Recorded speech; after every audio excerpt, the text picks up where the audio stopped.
Hello નમસ્તે. હું સોહમ શાહ છું. રિઝલ્ટ આમ વાત આપણે એવી સાંભળી હોય કે યોગા છે, મેડિટેશન છે, એનો રિઝલ્ટ આવતા ઘણી વાર લાગતી હોય છે, જેને કારણે ઘણા લોકો પાછા પડે છે. પણ મેં તો મારો એક્સપિરિયન્સ તો એ છે કે મને પહેલા જ દિવસે સિગ્નિફિકન્ટ ડિફરન્સ દેખાયો અને 4 to 5 ડેઝ પછી તો એકચ્યુઅલમાં જે પ્રોબ્લેમ સાથે હું આવ્યો હતો એ એમાં ઘણો ફરક પડ્યો, જેના કારણે હું મતલબ શું મને હતું એ તો ભૂલી જ ગયો હતો. એકચ્યુઅલી મને જે પ્રોબ્લેમ હતો એ આઈબીડી એટલે કે ઇન્ફ્લેમેટરી બાઉલ ડિસીઝ, ક્રોન્સ કહેવાય છે એને. તો મને જે પ્રોબ્લેમ જે છે એ 10 to 15 યર્સથી જ્યારે હું નાનો હતો ત્યારથી મને છે. અને એનો રીઝન અમે લોકોએ વિચાર્યો, પણ એનો ડૉક્ટર પાસે પણ એનો કોઈ રીઝન નથી, અને રીઝન નથી એટલે એમને સોલ્યુશન પણ નથી ખબર.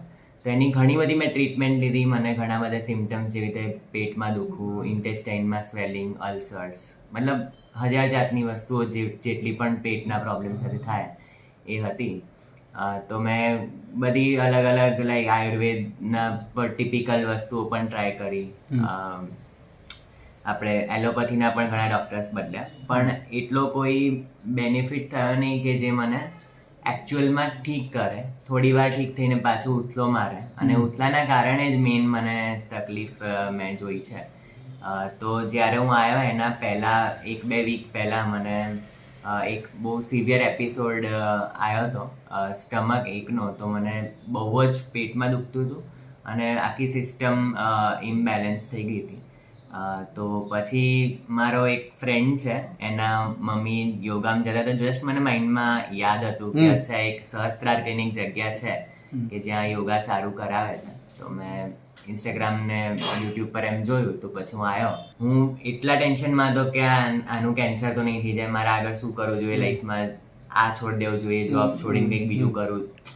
જેટલું પણ આપણે ટેન્શનમાં વિચારીએ એ પણ સરે એક લાઈન કીધી હતી, હું કોટ કરું છું કે જો તમને ખબર છે કે જો કેન્સરનું વિચાર કે તો થાય એના કારણે જ થાય.